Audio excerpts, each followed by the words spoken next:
All right, guys, welcome back to another podcast show. Today, I got Mark Sedgley, CEO of LMN and SingleOps in the studio. I'm so excited to dive into this conversation. Mark, welcome to the show today. Thank you so much for having me. I'm super excited to join you and your listeners, and appreciate the opportunity, Justin. Right on, Mark. Well, we're going to jump right into it. I want to give the listeners a little background of your background, should I say, and talk a little bit about you're a SaaS executive. You've come from a few different companies where you've done acquisition, you've exited some businesses. So I kind of want to jump right into that. And Mark, if you could just give us a little background, how'd you start in technology and then bring us into the fold today, getting into the landscape industry where you're at now? It's kind of a long, winding road, to be honest with you. But I don't know that my story, Justin, is much different than anybody else's, right? Which is, I guess starting and ending where we are today. Like my first job in high school was running around and knocking on doors and mowing people's yards and weed whacking, which is what we called it in, the South. But, from there I went to college, graduated English and East Asian philosophy, which is totally useless, frankly. But my wife is from Poland, and that's where I'm from. That's where I am right this second. So hello from Poland. Yeah, that's kind of cool. I know we're visiting family here. We do it like every other year, but we went to watch my sister-in-law's wedding. So we came here for a summer. She was on a specialty visa because she ran track and field for the University of Tennessee, and her father was like a professor of architecture at Tennessee. And the American government said, hey, you can't come back in. You got to serve this like 2-year period of time where you kind of like go back to your home country, right? Wow. And I was like, surprise, So we're in Krakow, Poland. And I was like, well, how long's the appeals process? And they're like, oh yeah, for sure, you can appeal. And it's like anywhere from 18 to 36 months. And I was like, okay, well, I'm stuck in Krakow for the next 2 years with my wife. So I was like, I need to get a job, like I've got to figure out a way to work. And I think that's probably where like the formalized entrepreneurial kind of like bug got stuck in me. I was in a gym, Justin, and there was this guy with a Florida State hat and a Home Depot shirt on. And I said, like, he's my guy. He's got to be American. So I walked up to him and, I started talking to him, and he was teaching English at a company called Berlitz, which is like so dated now with all the new like language learning apps that are out there in the world. And I was like, oh, great. I need a job. And he was like, no, it's terrible. I'm leaving there. I want to start my own school for English. And I was like, awesome. I'm your Huckleberry.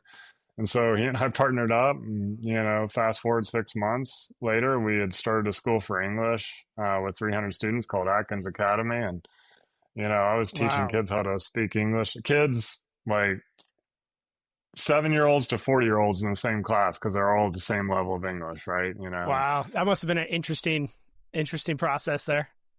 It was nuts. We stood in like hypermarkets is what they call them here, which is kind of like essentially Targets or Walmarts. They sell groceries and clothes and, all kinds of stuff. And we were just handing out, free gifts to get people's names and numbers so that we could call them back and try and get them to sign up for classes. And, it was such an interesting experience. We, you just learn all the like weird things. Like my claim to fame is like, if you've ever seen Schindler's List, there's a scene in there where it looks like Liam Neeson's in like a factory, but he's not. He's actually in an old kind of like temple/synagogue in Kazimierz, which is the Jewish section of Krakow. And we actually bought that, gutted it, and built it out into a school. And we did all that, like, and I'm sure some of your listeners can empathize with this, like getting all the permits and going through the municipality red tape. And you think it's bad in America, just times 10 in a post-communistic Eastern European country, right? And so I can imagine, yeah. We did that, Justin, for 2 years, and then, came back to America. I went to work for a big corporation, Fortune 15 company, actually, and hated every minute of it, and decided I was going to leave. And then a buddy of mine that I went to school with was like, hey, we've got this little startup. We're 2 or 3 years in. It's not going great. We need to help selling stuff. And that's all I've ever done, really. It's just like sell stuff, and would you mind helping us out? And I said, yeah. And that was my first foray into technology. And I mean, there's no way anybody on God's green earth would have ever said that I was going to be a software CEO because like, man, I still like, have a hard time adopting technology in my own life, but it just made sense to me, and I loved the customers and I loved talking to people and I love the interconnectedness of software. And it really does relate to your business, which is, you have this kind of product you sell, whether it's design, build, or maintenance, residential or commercial, whatever it may be, right? And you sell this kind of vision, but then you got to deliver it, right? And Yeah. there's this kind of like onboarding process of like, here's what it's going to look like from a project perspective. These are the phases that you're going to go through. And then once they go through those phases, then there's like the maintenance side of it, like, and then ensuring customer satisfaction. And it requires every facet of the business to be like clicking, and I fell in love with that idea. And I just liked the kind of like harmony, I guess, for lack of better terms of it. And so we grew that business just into significant size. We did a couple of acquisitions, took on private equity, and then sold it to a strategic. And then when I sold it to a strategic, they kind of put those golden handcuffs on you. And so I Yeah. ran all of their revenue, and it was north of $100 million business. I again realized I didn't like it, and so then I started once my penance was served, and um, I started looking for other opportunities, and so I took on a CEO gig for towing management. So yes, if you were wondering, there is software for towers. Yeah. And you haven't lived unless you've gone to the Las Vegas tow show, as far as I'm concerned. Oh my And gosh. That's got to be a I scene. know, yep, you said it, brother, not me. Yeah. So It you is, think and so. landscapers are Right. wild? Yeah, exactly. Yeah, 100%. Yeah. Did that and helped them combine with another company. And then, I got the call to one of my original investors in MemberClicks, which was the first company, was an investor in SingleOps. And SingleOps is focused more on tree care software. It's not really focused on landscape. And they said, hey, founder run. And basically, I've just kind of taken this like role of taking over for founders at the towing management platform. I took over for a founder at SingleOps. I took over for a founder, and now at LMN and Mark, obviously, I'm taking over for a founder. And so that's just kind of become my MO. I didn't seek that out. I didn't plan it. I wish I could tell you I had this like Yeah. awesome vision for what I was going to be, but I didn't. But what I did was I just kind of took advantage of every opportunity that was presented to me and maximized it to its fullest. And so took over at SingleOps, kind of did a read of the land, and the tree care market is much smaller than the landscape market. And then when I started looking at the green industry in general, Justin, there's just so many similarities among, and also blend, like Right. on the LMN side, like if I surveyed, and we have around 3,500 customers on the LMN platform. Hmm. If I surveyed, a lot of them do tree work today. A lot of them do maintenance work. A lot of them do design build. A lot of them do irrigation, right? So they kind of blend a lot of multi-line businesses, which is essentially how everybody starts to grow. It's like you start one way and then you start to diversify your business, or go up market, one or the other. Right. And I just found that fascinating. And so I looked at the landscaping market. SingleOps was trying to penetrate the landscaping market. And I was sitting there looking around saying like, well, we can try and fight the good fight and spend a lot of money, or I'm looking dead at the best platform in the marketplace, LMN, and it's well respected and the founder is awesome. And he built a legacy, and so I called him up and said, hey, I'm new to the industry. I'd love to learn if you'd be willing to teach. So we spun up a couple of Zoom meetings. We hit it off. I flew up to Toronto, made a reason to be up there for visiting a customer or something. I said, hey, I'm in Yep. Toronto. Would you like to drink some red wine and eat some steak? And he said, yeah. And then he made the decision he wanted to take his company to market. And I felt, blessed that he called me up and said, hey, I'd like you to be, have a kind of first run at this before everybody else. And last November we won and we took it over. That's amazing. Well, appreciate the I know, story. I right? think a Yeah, lot of people don't really know of how that course. all happened. All of a sudden it was single Yeah, ops and LMN and and you're out and involved. So thanks for the background. Of course. It, Yeah. and it just makes so much sense, right? If you have got a business focused on one small part of the sector of landscape industry, and you're right, so many people have tree divisions and landscape divisions, and you got a chance to provide them with a full suite of offerings on the back end Yeah. software side. That's such a great solution. So when you came in to LMN and SingleOps and LMN have now merged, 2025, here we are. What has been the biggest surprise that you've ran into in the landscape industry so far in the last, let's just call it 6 months? I mean, I think there's a couple of things. First, I just want to say out loud, like how awesome the customers are. Like landscape customers, tree care customers, man, they are some committed, passionate human beings.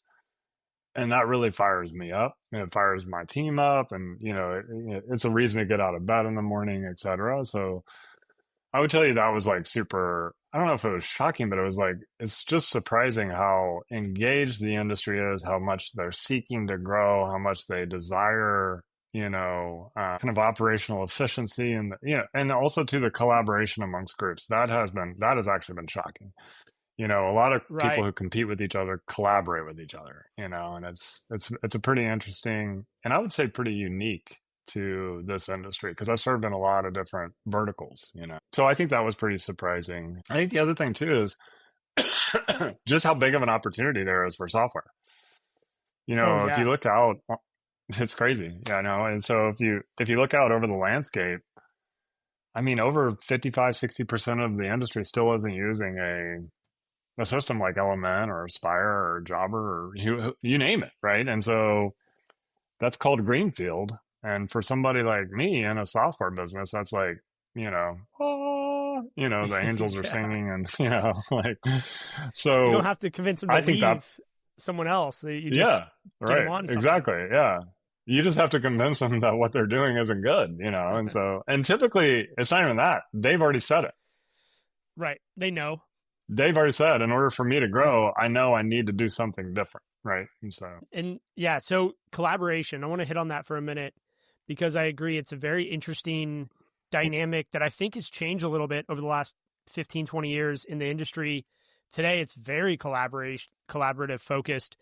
People are sharing their best practices regularly at conferences, on stage, and in at dinner, what have you. Why do you think the industry, landscape industry specifically, is so collaborative compared to other industries you've been involved with, like the towing industry or others? there seems to be like a brotherhood, for lack Yeah. of better terms, that exists, right? And I think the other thing that helps is like there's enough meat to eat for all of us, right? Because if scarcity exists, I don't know that it would be so tight, just because we're humans and we're competitive, but there's a lot to go around, man. Like, and as you're talking about an industry, Justin, that grows like organically 8 to 9% a year every year, just because of population growth right now, right? It's Yep. like housing starts, communities, and also too, you see the ebb and flow of an economy. As the economy ebbs, your business grows because new businesses start, right? Like when people lose jobs, they look for ways to make money. And so if you Mm, look at how many yeah. landscaping businesses were started during 2008 and 2009, and then again in 2020, like it's pretty incredible. Like, it's just people looking for ways. I lost, one way to earn and looking for another way to earn. I do think this may be crazy. So you can Hmm. tell me I'm wrong when I say this, like, because I'm fine to be called out on it. You work with the earth, Yeah. right? And I don't know about that, but like there's something when I talk to people that just connects people about that. Like you're working with the soil, you're working with, the environment, you're working with people's like kind of dreams of what that environment should and feel and look like. And so there's some kind of like connective tissue there that I can't quite describe. But when I talk to people, they say the same things. I'm like, oh, well, that's why you collaborate with each other, like, because there's like this like kindred spirit that kind of floats throughout the industry. And I've been really, warmly greeted by that. You know what I mean? It's like Yeah. nobody's treated me like an outsider. So I've actually benefited from that kind of that warmth and collaboration. People have welcomed me with open arms, and I go visit customers every single month and do a tour of their location and do ride-alongs, and it's the best way to learn, but it's also just a great way to get to know customers. And I just feel like there's this weird, I think salty earth Yeah. people doing hard work that creates this kind of weird bond between everybody. There's a tremendous amount of diversity, Justin, in the business itself. So for Hmm. example, like I went up to Minnesota and I've been visited Minnesota Sodding Company, and the way they make business is totally different than you know the way Lucky Landscape down in Florida makes money. It's just totally different, you know. And they're both landscaping companies, but are they? It's like totally different, And so I think that part helps the collaboration side of it. Um, so I think there's a lot of factors at play that just kind of make it, you know, open to that. You know what I mean? Yeah. I would agree with that take on it's a earth focused business. We're working with people at a very deep level. We're working with earth and plants and living things at a deep level. Yeah, Even as an executive in the business who, for myself, isn't involved necessarily day in and day out of physically putting plants in the ground, you still have this sense of duty to improve the earth and improve the community that you serve and that you live in. And it's like this honor that we have to do that.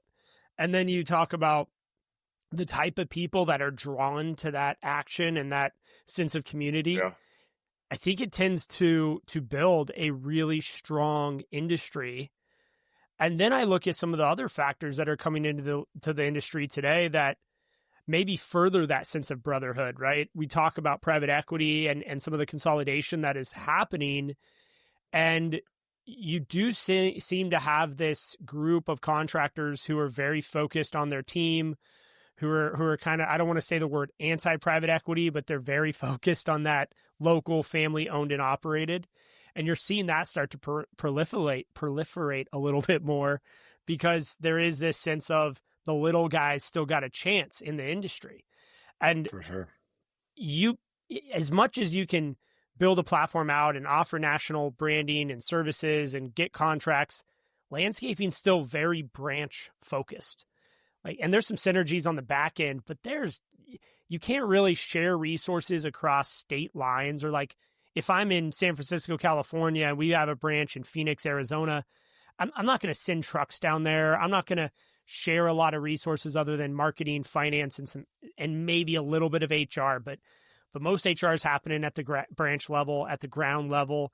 So as much as that private equity and consolidation is improving and creating synergies for these bigger companies, they still got to compete at the local level, and every market is radically different.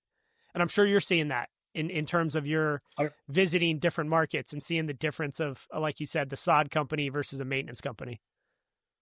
yeah, I mean, 100%. Like, also too, like Minnesota's like a perfect example. I went and visited two companies up there, Margolis and Minnesota Sodding Company, and they're both dictated by unions as well. So that's a whole different thing, ball game. Like, Yeah. okay, so operating in the like city of Minneapolis is like different than operating somewhere else, right? But they're both thriving. And I think you're right. Like, there's probably like this missing kind of ingredient when private equity comes into this type of business is private equity is very playbook driven. It's like, oh well, if X and Y and Z are true, then A, B, and C must be true, right? Mm-hmm. Maybe. Maybe, because this is a very tactile business. It's a very communal business. And I think your point is well made, which is like, yeah, what you experienced in, Johnson City, East Tennessee is not the same thing you're going to experience in Phoenix, Arizona, right? And so, yeah, there always are synergies to be had from an accounting and finance perspective, a software perspective, Mm-hmm. some of that general administrative stuff.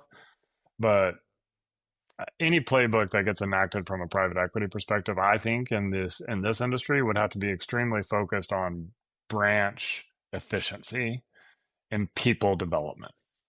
Yeah. You know, Because if you Yeah, can't do that, then you're lost. So I think people development a very key part of building a landscape company or growing a landscape company.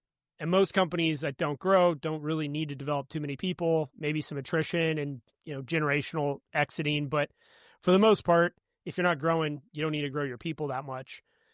But like you said, 8 to 9% growth every year, just simply because a new market went in or a new housing development was put in your market. right. So people are growing.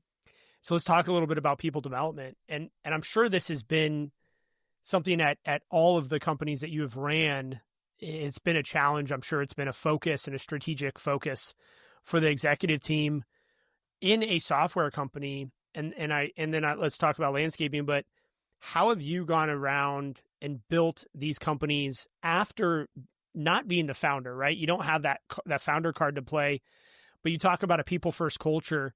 How have you built a company and companies that have enabled people to grow, that have helped to be a people first culture? My biggest thing, like everywhere I've gone, and this is like a point of pride for me. So I very, very rarely like pound my chest, in any way, shape, or form. But everywhere I've gone, I've always created businesses that are always voted the best places to work and have high retention rates and really high EMPS scores. And the reason why is because like every culture, in my opinion, I talk about this a lot. I've done a couple of, when masterminds were around, in the final chapters of LMN and Mark being part of the company last fall and then early winter.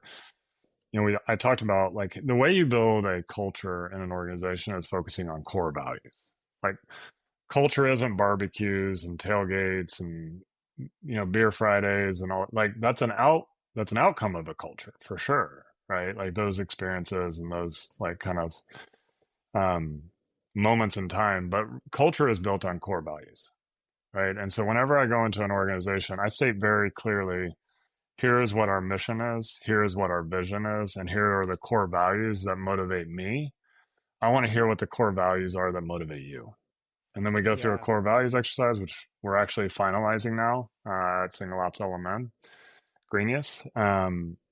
And we all kind of coalesce around core values. And some of the core values that we have in our company at LMN is we before me, bias to action, one customer, one team, grit. These are things that every one of us like deeply values, but more importantly, Justin, you have a way to interview for them, right? Core values are not capstone values. Capstone values are like honesty, respect, integrity. Like, no kidding. Yeah. You should, like, you would never go into an interview and be like, hey, wow, this person was great. Has got incredible edging skills, like, has excellent carpentry skills, whatever it may be, whatever they're really low on integrity, but I think we should hire them. You would never say that, right? It's like there's like just a baseline expectation that you should be a person of integrity. Core values are operational values. Okay. This is how we operate, right? Like we take a we before me mentality, like, and that's in our DNA, right?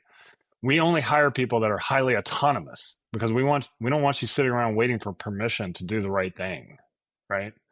Those are things you can interview for. Those are things that you can work into a review period. Those are things that you can say like, hey, I need to see more of this in order for you to take the next step, et cetera, right?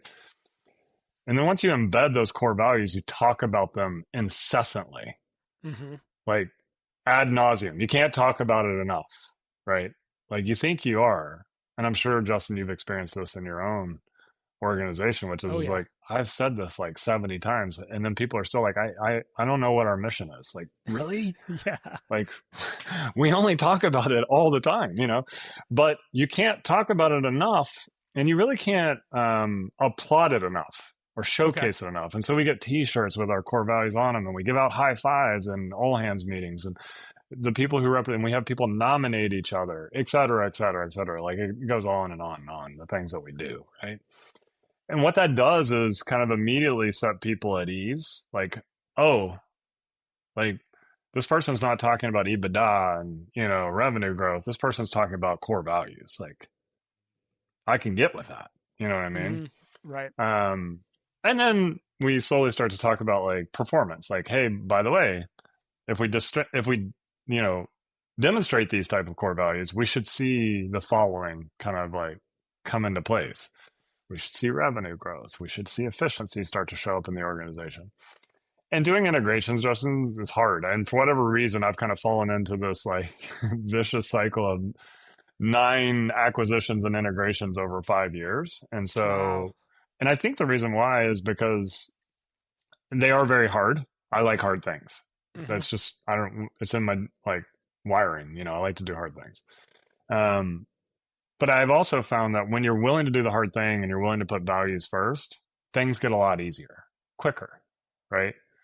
And that's when acquisitions, like integrations, mergers, whatever you want to term them, that's when they actually start to unlock the value that the Excel file told you it should do, right? Like, 9 times out of 10, the Excel file is like, yeah, sure. Like, if ifs and buts were candy and nuts, every day would be Christmas, right? Hmm. But it's not necessarily true, right? And so, but I think if you go in and you focus on core values and you get the culture integrated and you get people believing the why behind, you know, the Excel file and what we thought was going to be like really impressive from a opportunity perspective, then you can actually start to unlock some magic.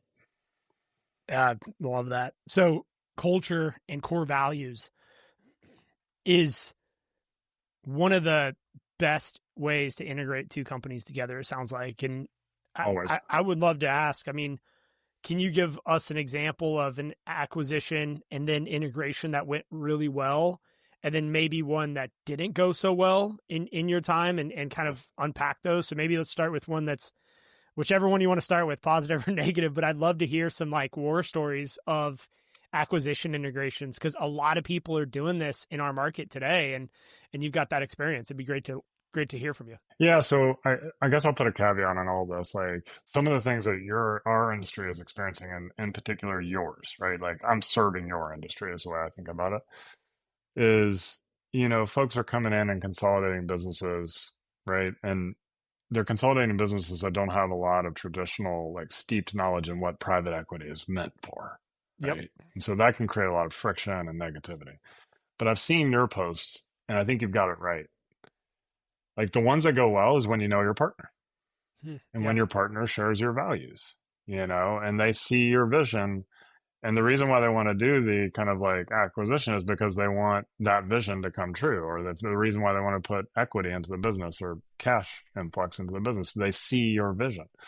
If there's a shared vision, if there's a shared strategy, if there's a shared set of values, and not all the values have to be aligned, because at the end of the day, there's alignment to some degree fiscally, but at the end of the day, private equity is designed to serve their limited partners.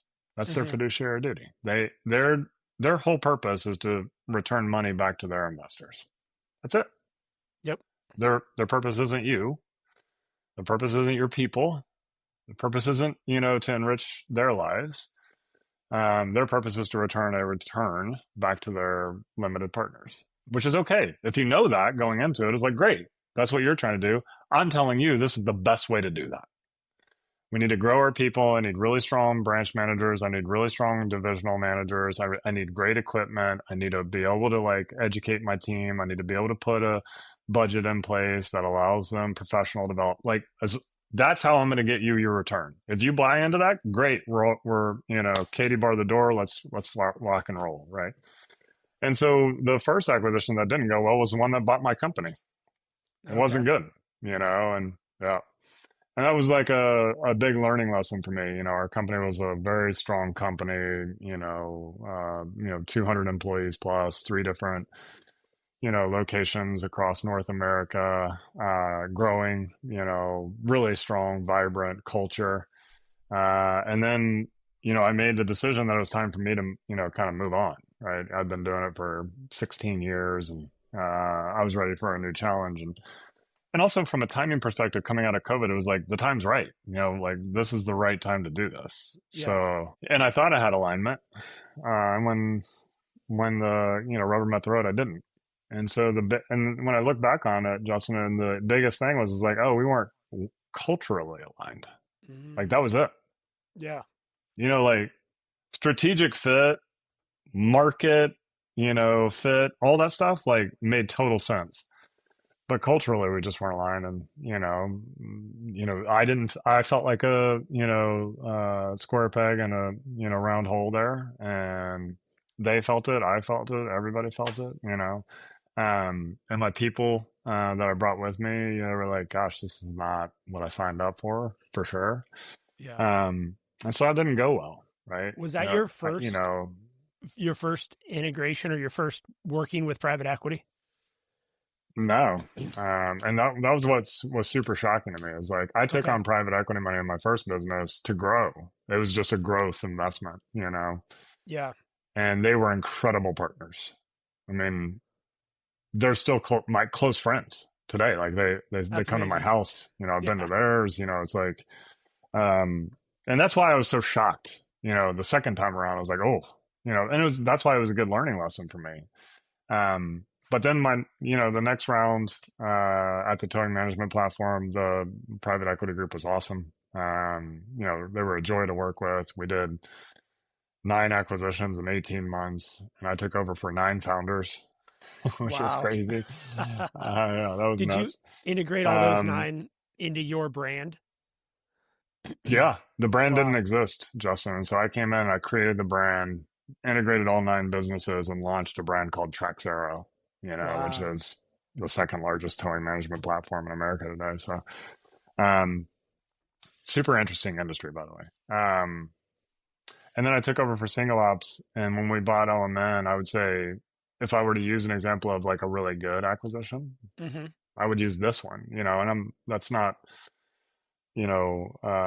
like trying to capitalize on the moment. It's real. Like this was a very large acquisition. Right. LMN was bigger than SingleOps. I had to talk the private equity partners into a really large check. Mark Bradley will attest to that. And so um, it required getting a lot of people on the same page, and it also required me going in and figuring out like, hey, is this LMN team gonna be okay when we come in?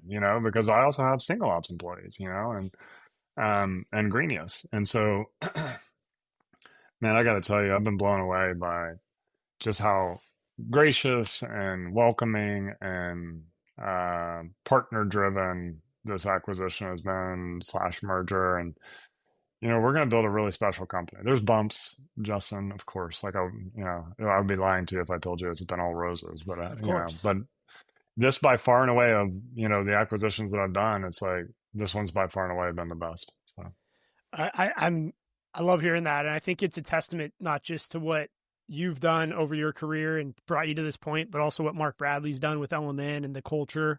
100%. And getting to know both you guys over the last 6 months or so, it's clear that this people first culture is a common thread in not just single ops and LMN, but also just in the last 30 minutes here, I'm finding out for you at previous companies too. So it's not a surprise Right. to me to see that alignment. Now, private equity is often put into a bucket labeled private equity, and it's just like, oh, private equity is private equity, right? So would you Right. say there is a large difference from one private equity company to the next, just like there Yes. is from software and landscape companies? Yes. Yeah. I mean, it's people, man. Like, Yeah.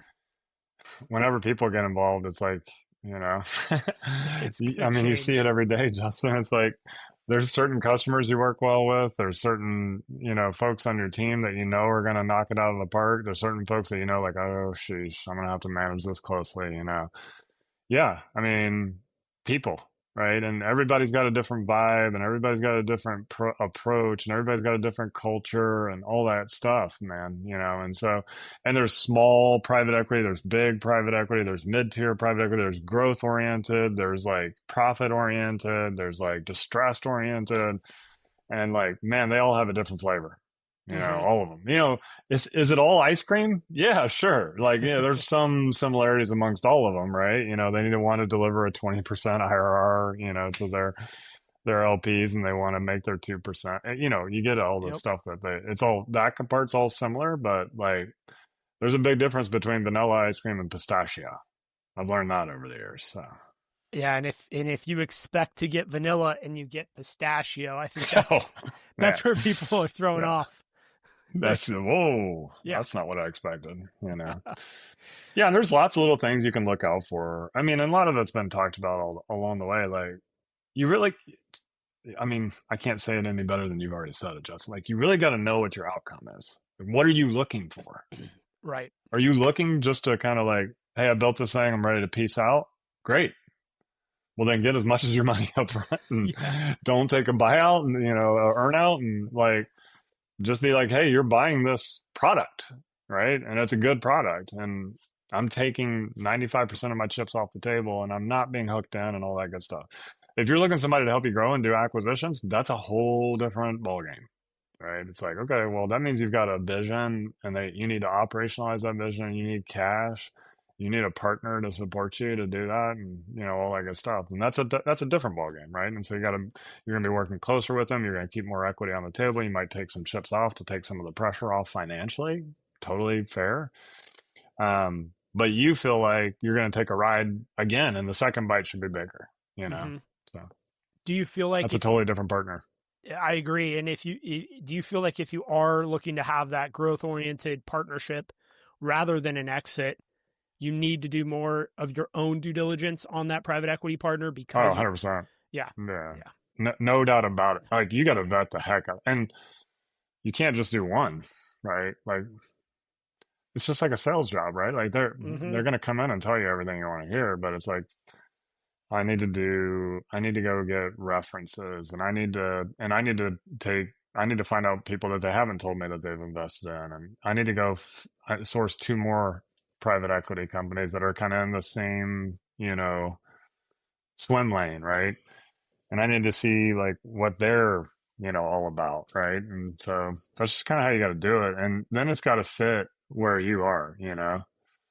yeah, yeah. Like their vision also with their fund or whatever they're doing has to fit where you're trying to take your company, and that I think That's right.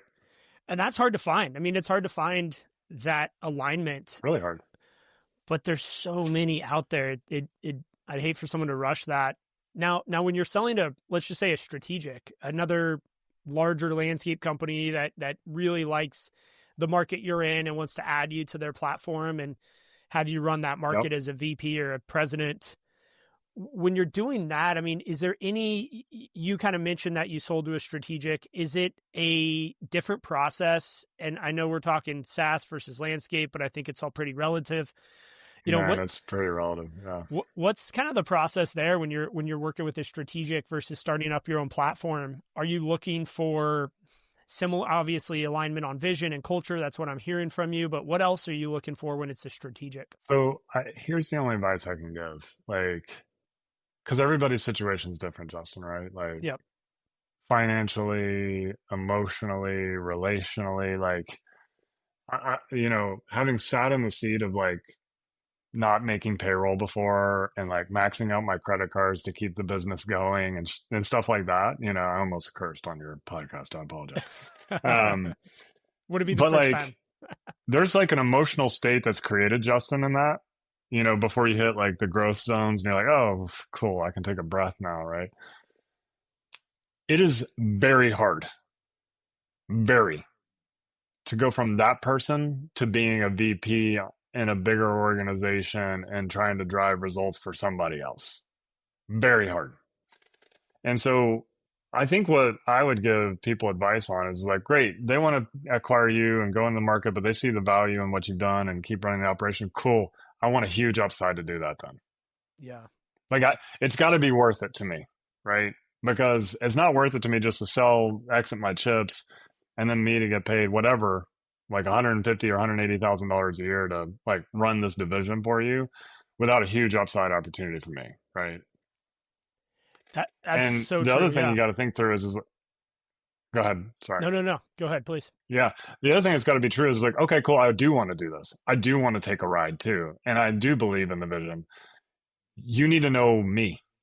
This is how I approach meetings. This is how I deliver. This is like what my expectations are. And if that's not good, we're not good because you're not going to change. Like you can convince yourself 6 ways to Sunday that you are, but the DNA is hardwired, brother. I'm 48 years old. Like this old dog can learn new tricks, but I'm not inclined to, for Yeah. somebody else, right?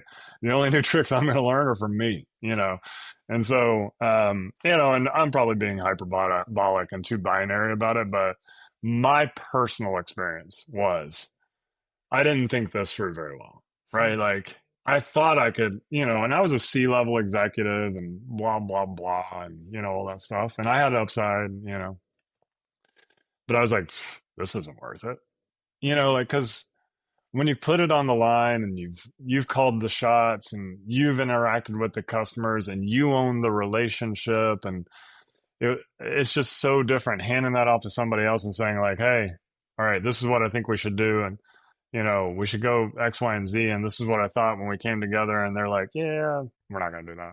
It's like, yeah, okay, cool. Well, then what did we do this for? Right. So if you are going to like, and that is a viable option. I did it, and Yeah. it worked out. Right. But it didn't work out for me professionally. Right. And so the strong advice I have, you're going to sell to a strategic and you are going to stay part of it. Clearly define your role, clearly define your upside, clearly define what they see as the value in you, and then have that put in writing. Like, here's your role. This is what your expectations are. Here's the objectives we expect you to hit. This is how we operate, et cetera, et cetera. Like, it is so uncomfortable to Justin in those moments to be like, nah, I need you to send that to me in an email in writing. Like, or we need to put that in the LOI, right? Like the best advice I ever got in my entire life was get as much as humanly possible and so, like ask for everything in the sync in the LOI just Yeah. because it's like I'm setting the expectation up front like before we've even like started dancing like I'm setting the expectation up front so That's great. I think the LOI process can have a tendency to be rushed because it's like the 100%. strategic, yeah, they just want to, hey, we'll handle that in due diligence. We'll handle that down the road. Just let's get the LOI in Right. place so we can do X, Y, and Z. We can start digging in. But I think your advice is so good is, hey, get the clarity, the culture alignment, the upside, and also the expectations. Because if you've grown your business for the last 30 years, 10% a year, that's freaking awesome. But if you're going to now be expected to grow at 30%, 35% a year going forward, yeah, Excel spreadsheets, you can map that out. It's really easy. And everybody's going to be like, oh, we're going to do more marketing and we're going to give you more support. We're going to hire a business developer. And, you haven't had that before, so we're going to grow a lot faster. And all of a sudden this, 30%, 30%, 30% year over year expectation is put in front of you. It's really hard to go from an entrepreneur mindset to and I'm in theory here, I'm not speaking from experience, but I can imagine it's really hard to go from an entrepreneur mindset to an executive mindset and then triple your output. It's one thing to keep your Right. output where it was. It's another thing to triple it in an executive position versus an entrepreneurship position. So great advice on that. And yeah, for everyone listening, obviously this is just two guys talking about experience and theory. Of course. Yeah. Like it's our own experience. Yeah. Right. You got to do your own research here, but I want to talk a little bit about vision because we've talked and we touched on vision. I know vision's important to you. It's important to me. When we talk about vision for LMN and SingleOps and where that next step is for you guys, what the direction of the company is, I'm sure you're just starting to get your foot and footing on somewhat stable ground here coming up on a year. Right. Yeah. What if you could talk to us a little bit about what is the vision? Where are you guys going? What is the purpose, the why behind the what? I think our listeners are very interested in that. Yeah. I mean, software is interesting, Justin. It's like, I've learned over the years, like, don't put out like these big grandiose visions for what it could be. And I Mm-hmm. like to talk about what it's like what it is, right? And LMN is a great software solution for the landscape industry, kind of in the mid-market space. And the mid-market is pretty wide in terms of its, whether you want to think about it in revenues or employees or whatever it may be. And so my desire is to make a software platform.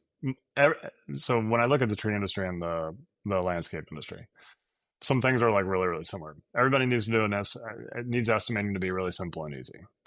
Everybody needs to be able to generate a proposal and send it to their customer. From there, you need to be able to like bill it, schedule it, right? Progress, it out from a deliverable perspective. And then you need to be able to manage the customer. You need to be able to sign leads. You need to be able to manage your sales team. Like it's a transactional system of record for tree care, for landscape. I would say the same thing would be true for irrigation, et cetera, right? And then we also have a Greeniest platform, by the way, which I'm super excited about.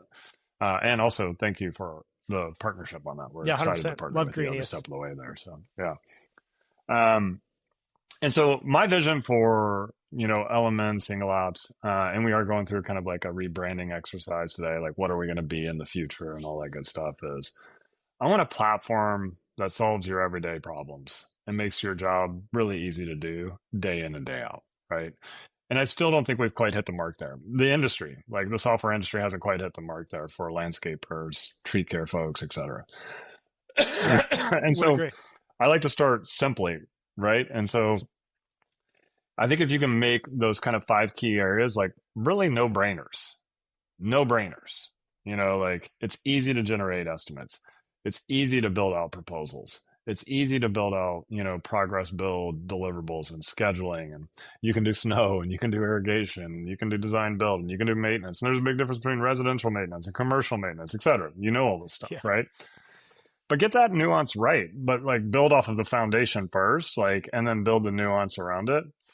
And then when I go to these bigger landscaping companies, they all have different software platforms to do different things, right? It's like, and so from there, it's like you can build a core platform with a suite of solutions around it because every business that we sell to, for the most part, is a small to mid-sized business. I mean, if you're less than $100 million in revenue, you're pretty much a small to mid-sized business, right? Yep. And so in the ecosystem. And so most small to mid-sized businesses would rather have the majority of their software under one roof versus software over here and software over there and software over there. And some examples of this is like, well, if you've got 60 trucks and pieces of equipment, you want to be able to manage the fleet, right? And so when does it need maintenance and when does it need blah? But, like the brakes need to be done and the oil needs to be changed. And, it's 3 years in now. It's time to, rotate it out and get a new one, et cetera. And then everybody's got GPS in those fleets to reduce insurance liability, right? Like there's all these things, Justin, once you get the core right, that are flowing through your P&L and your day in and day out operational experience. So it's like, well, you shouldn't have to go outside of us to do that, right? And so I want to create this ecosystem of solutions that actually just makes your business super easy to run on from an operational perspective. And so big picture, that's what it is. It's like, I want to become synonymous with solving your problems in the green industry. Like if you think of SingleOps, LMN, and Greeniest, like when you think of us, it's like, yeah, that's the software solution if you're in the green industry. Like if you're trying to train and develop your people, really important, Greeniest, right? If you're trying to operationalize your day in and day out CRM, like my sales team lives and dies by it. I follow my leads, I track my, my opportunities. And then from opportunity to build invoice, that's that transactional system of record.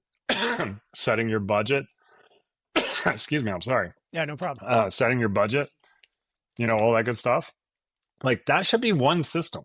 And it should do it well, like to the 85th percentile, B plus, you know what I mean?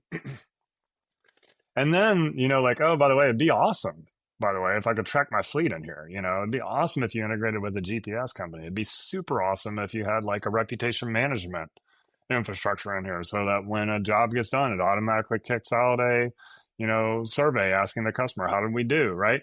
Like that should all be incorporated. And it's either going to be us that builds it, us that buys it, or us that partners with it, right?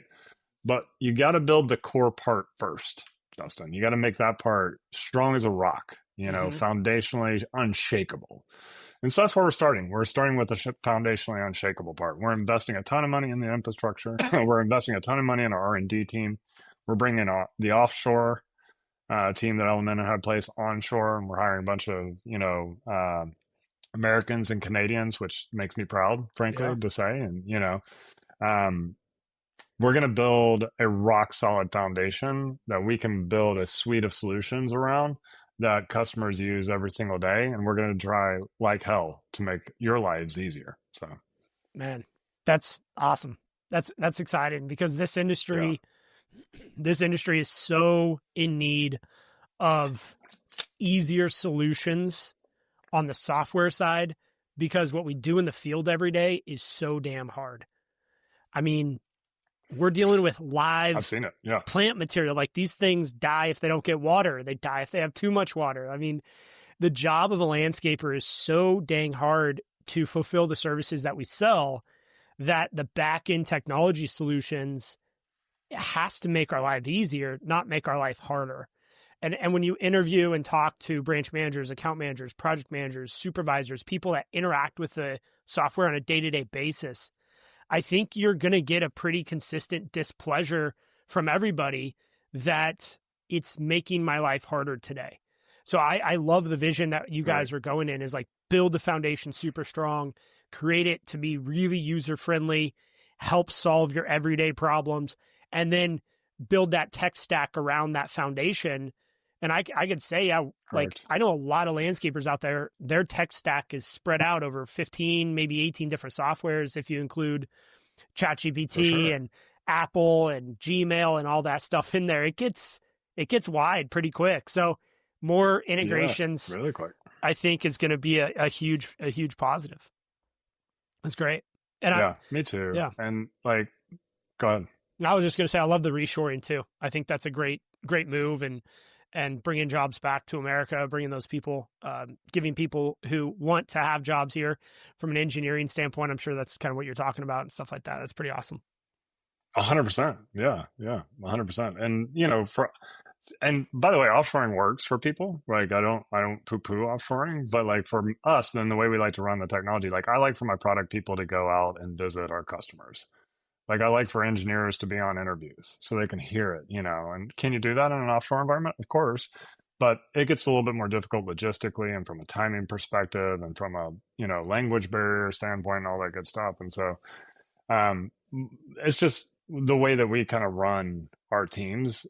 Onshore has to be the way that we do it, right? And there's a ton of successful companies, LMN, by the way, super successful, that do offshoring. But like, for us, like, the way that I operationalize product and engineering, it's really hard to do it that way. Yeah. Well, Mark, we're going to take this thing in for a landing here. It's been a great talk today. And I always have a signature question at the end of every episode about a trade secret. You've shared a lot of them so far, but if there's one thing you can leave our listeners with today, something you've learned over the years, a trade secret, if you will, what would be the one thing that you'd share with them? I sent it to Drew in my thing. I think what I've learned over the years, and it's probably not a trade secret, but more of a mantra that I just kind of lived by, which is, at the top of every mountain is just another mountain. Like, the summit is not the end, it's the beginning. And so for me, it took me a long time to learn that. I thought for sure when I sold the company, that was it. That was the summit. Like, I made it. Wow. And then I realized, like, no, when I get to the top of the mountain, I'm just staring at another mountain. There's like another peak right over there. And so I think I think I hear that a lot too in this industry, which is like, a lot of people are working really hard. And I just want everybody to know, like, at the top of the mountain is just another mountain. And if you know that and you prepare for it mentally and you engage that and you actually thrive upon it, the summit becomes part of the journey, not the end destination. And it's like, you just keep building and building and building. And so I think, if I were to share one thing, that would be it. Like, and that's really motivated me over the years. And it took me a long time to learn that. But, now that I'm here, hopefully it'll pay off. Yeah. Well, I couldn't agree more with that. The summit is the beginning, and it's all about the journey, not the destination. So thank you for sharing that. And Mark, if people want to get a hold of you or get in touch with you, what's the best way to reach out? I know you're on LinkedIn. You guys give them a follow there. But any other, they want to check out LMN, SingleOps, what have you, talk about Greenius. What's the best way to get a hold of you or your team? Yeah, first, you can check out our products at www.golmn.com, but you can reach out to me directly at mark@singleops.com, singleops.com. And I'd love to talk to anybody in your viewership / listenership, and it would be awesome to connect with anybody and chat, about the industry or about their goals, or if they have feedback for us. Would love to hear it. So thank you so much. And Justin, I just want to say thank you for everything you're doing for the industry. You're doing a great job. I love the idea of the disruptors. I'm a close follow. I'm not I'm like a long time listener, first time caller type person. Like I don't Yeah. do a lot of activity on social media, but I do a lot of voyeurism. And so I follow you closely, and I think you're doing really good work, and you've got an incredibly successful business. So I'm an admirer from afar. So thank you for having me on your show. Mark, thank you so much. That's an honor. And yeah, we're here disrupting the industry, raising the bar. And today was a fantastic conversation. So everybody out there, if you guys want to check him out, check Mark out, give him an email, and yeah, we'll wrap it there. Mark, thank you so much for your time today. Awesome, brother. Thank you. Thanks for tuning in to Trades Talk, where the next generation of disruptors comes to raise the bar. If you got value from today's episode, share it with someone in the trades who's ready to level up. For more tools, insights, and community, follow host Justin White and join the movement at jwhitegroup.com.